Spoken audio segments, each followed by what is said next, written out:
은호야, 고성이 알지? 그 여자 절대 다시 만나면 안 돼! 위험한 사람이야! 내가 지금 너희 카페로 갈게! 구진아, 무슨 소리야. 무섭게 왜 그래? 한 남자가 돌아왔습니다. 그리고 그의 귀국 뒤에는 모든 것을 손에 쥐려는 성희의 차가운 계획이 숨겨져 있었죠. 간이식으로 살 수 있다는 희망의 약속. 하지만 우진이 열어버린 성희의 비밀 속에서 그는 희망이 아닌 잔인한 진실과 마주하게 됩니다. 이 폭풍의 끝에서 그들을 기다리는 것은 무엇일까요? 지금 바로 시작합니다. 구독과 좋아요를 눌러주시면 다음 이야기를 가장 먼저 만나보실 수 있습니다.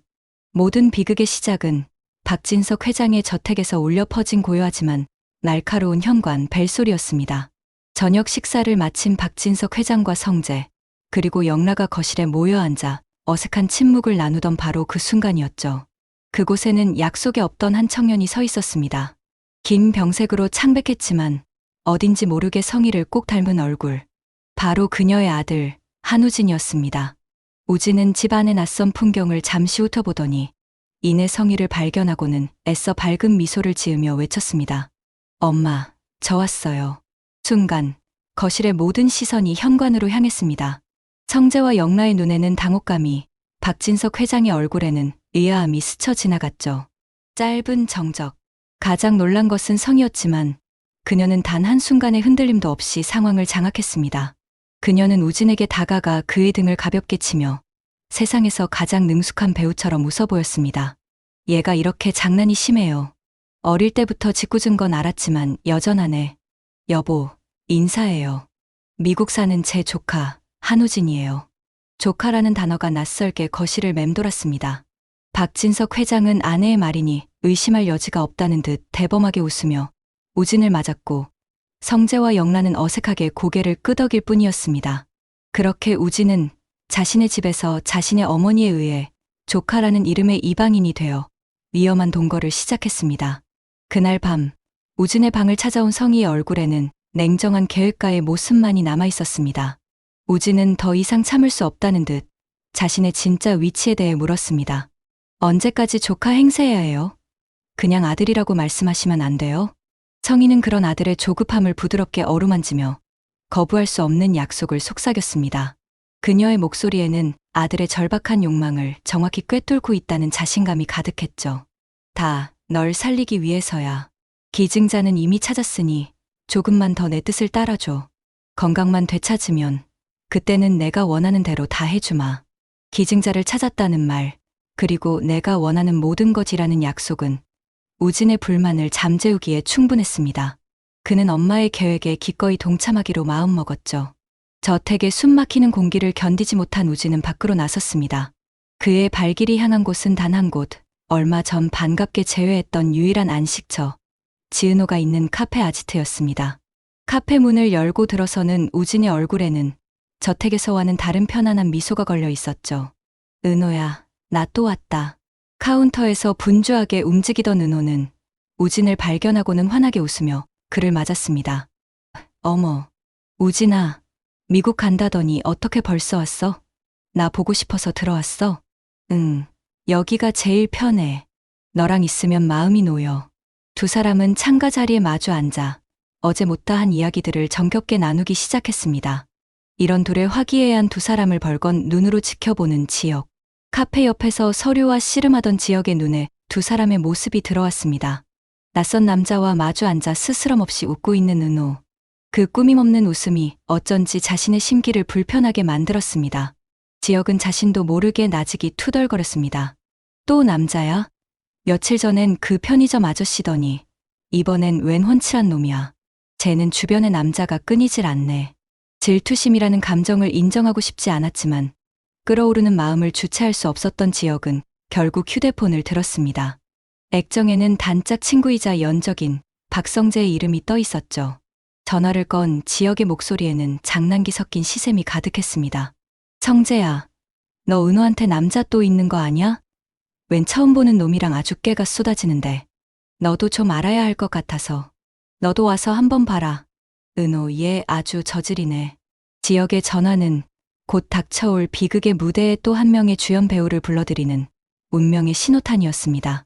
그렇게 카페 안에서는 아무것도 모르는 두 친구의 웃음소리가, 사무실 안에서는 한 남자의 서툰 질투가, 그리고 저택 안에서는 한 여자의 차가운 야망이 각자의 소리를 내며 위험한 화음을 만들어내고 있었습니다.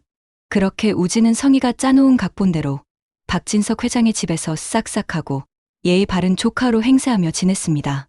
하지만 그의 마음은 하루도 편할 날이 없었죠.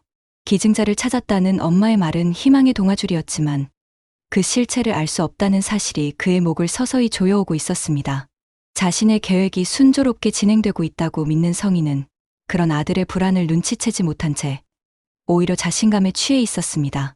그 오만한 자신감이 결국 스스로 파멸의 문을 여는 열쇠가 될 줄은 꿈에도 모른 채 말입니다. 그날 오후 성희는 외출 준비를 하며 우진에게 다정하게 말했습니다. 우진아, 엄마 서재 책상 위에 파란색 서류 가방 좀 가져다 줄래? 중요한 계약건이라. 네, 엄마. 성희의 서재는 주인의 성격을 닮아 모든 것이 한치의 오차도 없이 정돈되어 있었습니다. 우진은 책상 위에 놓인 서류 가방을 집어들다 우연히 책상 아래 카펫 위에서 반짝이는 작은 물체를 발견했습니다. 섬세한 세공이 들어간 낡은 서랍 열쇠였죠.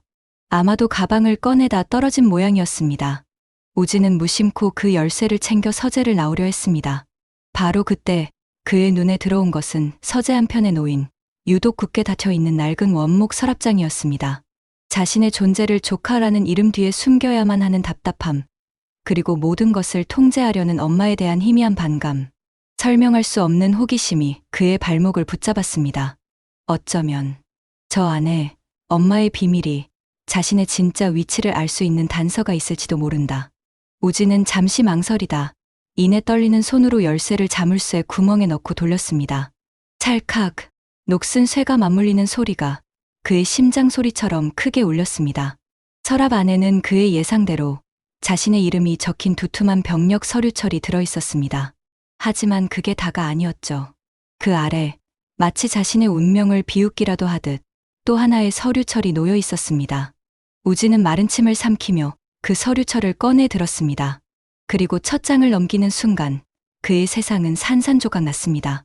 서류 상단에 너무나도 익숙한 세 글자가 마치 낙인처럼 선명하게 박혀 있었습니다. 지, 은, 오. 은호 서류가 왜 여기? 간 조직 적합성 검사 결과 보고서. 그리고 그 아래 그의 생명을 확정짓는 동시에 친구의 비극을 암시하는 잔인한 단어가 눈에 들어왔습니다. 최종 적합. 그 순간 살 수 있다는 희망이 친구를 비극으로 만들지도 모른다는 절망으로 바뀌며 그의 숨통을 틀어막았습니다. 그는 자리에 주저앉아 고통스럽게 신음했습니다. 머릿속에서는 지독한 투병의 기억과 건강해진 모습으로 거리를 활보하는 자신의 미래가 교차하며 그를 유혹했죠. 어쩌면 은호도 원할지 몰라. 날 위해서라면. 하지만 그 이기적인 생각이 고개를 쳐드는 순간 그의 뇌리를 스치는 기억이 있었습니다. 먼지 쌓인 고등학교 복도, 자신을 둘러싸고 비웃던 무리들, 힘없이 막고 있던 자신을 감싸 안으며 작은 몸으로 함께 맞서 싸워주던 작은 소녀. 내 친구 건드리지 마. 두려움에 떨리면서도 결코 물러서지 않았던 그 얼굴. 바로 지은호였습니다. 자신을 위해 모든 것을 내주었던 친구. 그런 친구를 배신하고 얻은 삶이 과연 진짜 삶일 수 있을까? 안 돼. 우진의 입에서 나직한 신음이 터져 나왔습니다.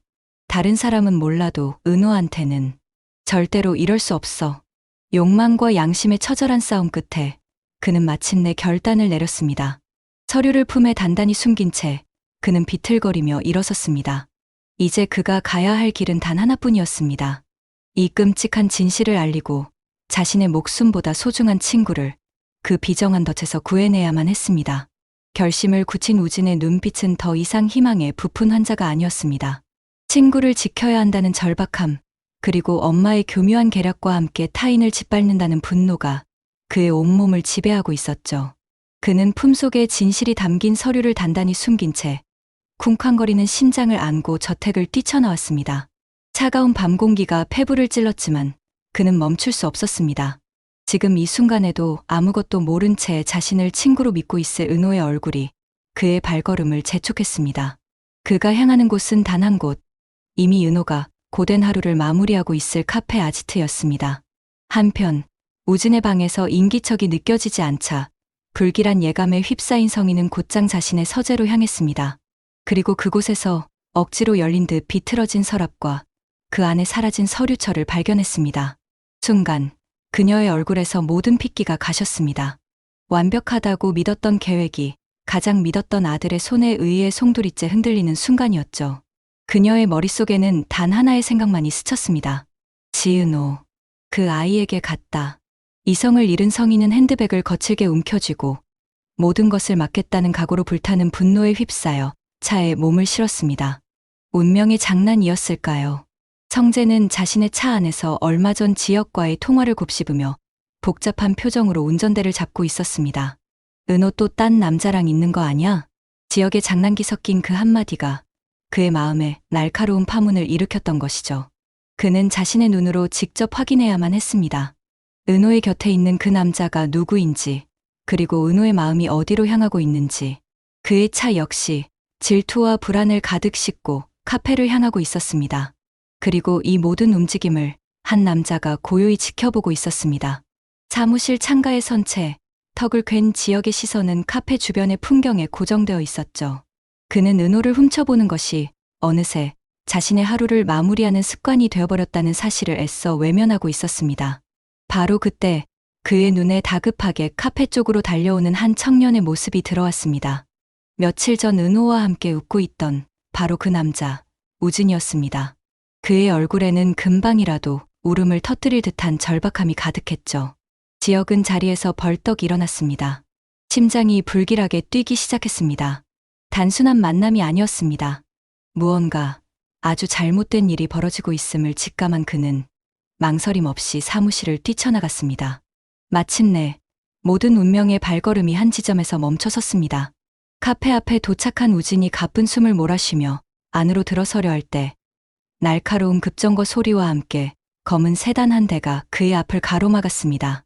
차문이 열리고 분노로 얼굴이 일그러진 성희가 내렸습니다. 모든 것이 멈춘 듯한 순간 카페 안에서 이 모든 광경을 의아하게 지켜보던 은호, 친구를 구하기 위해 달려온 우진, 질투심에 이끌려오는 성재, 그리고 자신의 계획이 틀어지려 하는 것을 막으려고 뒤쫓아온 성희, 그들의 뒤에서 굳은 얼굴로 다가오는 지역의 그림자까지. 폭풍전야의 카페 앞, 이제 누구도 피해갈 수 없는 진실의 대치가 그렇게 막을 올리고 있었습니다. 카페 앞, 멈춰버린 시간 속에서 네 사람의 시선이 허공을 갈랐습니다. 가장 먼저 정적을 깬 것은 성희였습니다. 그녀는 차에서 내려 마치 아무것도 보이지 않는다는 듯 오직 우진에게로 향했죠. 그녀의 걸음에는 아들을 잃을지도 모른다는 절박함과 모든 것을 망쳐버릴지도 모른다는 분노가 뒤섞여 있었습니다. 그녀는 카페로 들어서려는 우진의 앞을 거칠게 가로막았습니다. 우진아, 잠깐. 여기서 이럴 게 아니야. 안에 들어가서 대체 뭘 어쩌겠다는 거니? 그녀의 목소리는 필사적인 회의로 가득했지만 그 눈빛은 주변을 경계하며 날카롭게 빛나고 있었습니다. 하지만 성희는 미처 알지 못했습니다. 차에서 내려 모든 것을 지켜보고 있는 은호와 성재를. 그녀는 아들을 향해 마지막 유혹을 외쳤습니다. 우진아, 엄마 말만 들어. 은호 값만 받으면 넌 살 수 있어. 살기만 하면. 박진석 회장 재산은 전부 내 것이 될 거야. 영란은 현유그룹에 팔아버리면 그만이야. 넌 내 진짜 아들이잖니. 어머니, 은호는 제 친구라고요. 알아, 우진아. 은호는 네 친구이자 네 동생이지.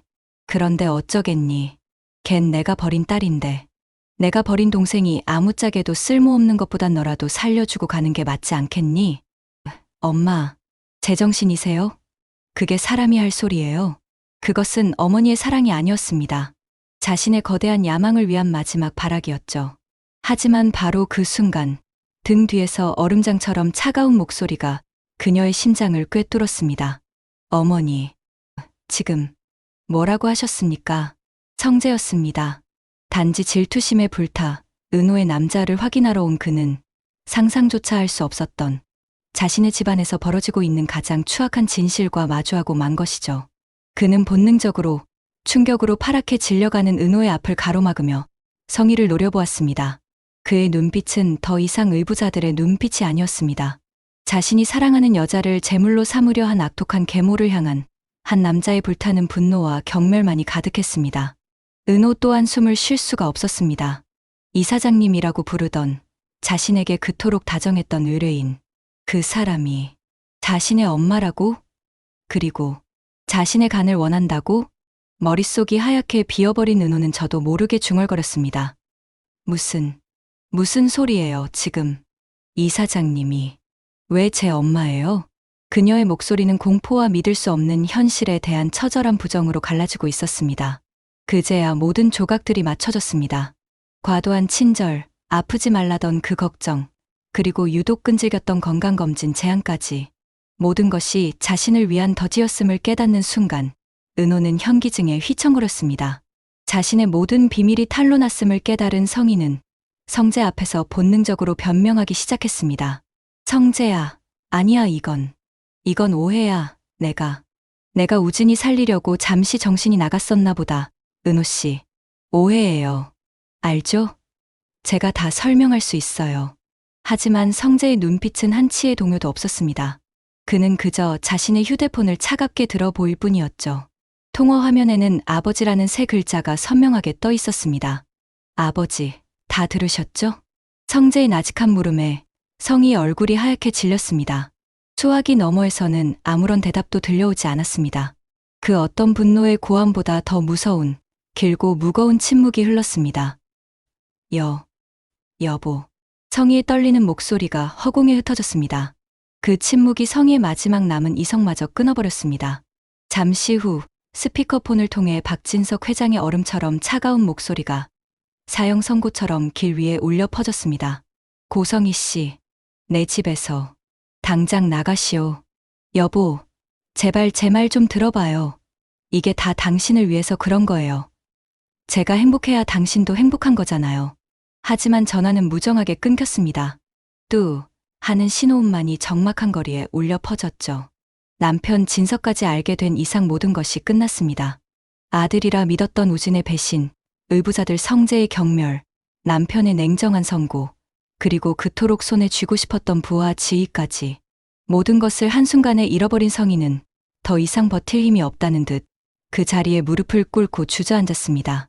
그리고는 실성한 듯 웃기 시작했습니다. 내가 뭘 잘못했다고. 내 아들 살리려고 한 게 뭐가 잘못됐어. 그 소리는 처절한 비명처럼 텅 빈 밤거리를 공허하게 맴돌았습니다. 성희의 손이 차가운 아스팔트를 더듬었지만 그 어떤 것도 잡을 수 없었습니다. 모든 것이 무너져 내렸습니다. 그 모든 광경을 지켜보던 은호. 그녀의 눈에서는 더 이상 눈물이 흐르지 않았습니다. 충격이 너무 크면 오히려 세상이 고요해지는 법이니까요. 그녀는 천천히, 아주 천천히 자신의 목에 둘러져 있던 스카프를 풀었습니다. 성희가 선물했던 그 따뜻한 척했던 거짓 온정의 증표. 그리고는 길가의 차가운 벤치 위로 먼지를 털어내듯 정갈하게 내려놓았습니다. 그것은 원망도 절규도 아닌 거짓된 온정으로 얽혀있던 비정한 핏줄을 제 손으로 끊어내는 가장 고요하고도 단호한 이별의 선언이었습니다. 길 건너편에서 모든 상황을 숨죽여 지켜보던 지혁이 더 이상 참을 수 없다는 듯 성큼성큼 다가왔습니다. 그는 자신의 재킷을 벗어 속절없이 떨고 있는 은호의 어깨를 말없이 감싸 안았죠. 그리고는 그녀를 부축해 이 잔인한 심판의 현장에서 벗어났습니다. 그렇게 두 사람은 자리를 떠났고 길 위에는 모든 것을 잃고 주저앉은 성희만이 남았습니다. 지역의 차가 도착한 곳은 늦은 밤에도 희미한 불빛이 새어나오는 순이의 식당이었습니다. 딸깍 문이 열리는 소리에 고개를 든 순이의 얼굴에 엉망이 된 채 들어서는 딸의 모습이 들어왔습니다. 순이는 놀란 표정도 잠시 아무 말 없이 행주로 손을 닦으며 딸에게로 다가왔습니다. 무슨 일이 있었는지, 왜 이렇게 늦었는지 그 어떤 것도 묻지 않았습니다. 그저 세상 모든 엄마들이 그렇듯 지치고 상처받은 제 자식의 눈을 깊이 들여다볼 뿐이었죠. 그리고는 따뜻하고 나직한 목소리로 세상에서 가장 평범한 한마디를 건넸습니다. 밥은 먹었니? 그 한마디에 억지로 버티고 서 있던 은호의 세상이 마침내 무너져 내렸습니다. 꾹꾹 눌러 담았던 서름과 배신감, 존재를 부정당한 아픔이 한꺼번에 터져 나오며 그녀는 어린아이처럼 엄마의 품에 얼굴을 묻고 서럽게 울기 시작했습니다. 순이는 그저 말없이 제 몸만 한 딸의 등을 토닥이며 함께 울어주었습니다. 피로 맺어졌으나 버림받았던 인연의 끝에서 그녀는 피보다 진한 사랑으로 자신을 길러준 진짜 엄마의 품으로 자신의 진짜 세상으로 돌아온 것이었습니다. 문 밖에서 그 모습을 지켜보던 지혁은 차마 안으로 들어가지 못한 채 아픔 속에서도 서로를 보듬는 그 애틋한 온기를 조용히 지켜주고 있었습니다. 그의 눈가에도 어느새 촉촉한 이슬이 맺혀 있었습니다. 결국 모든 진실이 폭풍처럼 휘몰아친 카페 앞에서 고성이의 거대한 야망은 산산조각 나고 말았습니다. 아들을 살려 회사를 차지하려던 그녀의 비정한 계획은 아들의 양심과 의부자들의 냉정한 심판 앞에 처절하게 무너져 내렸죠. 비정한 핏줄의 고리를 끊어낸 은호는 과연 이 아픔을 딛고 다시 일어설 수 있을까요? 다음 이야기가 궁금하시다면 구독과 좋아요 잊지 마세요. 감사합니다.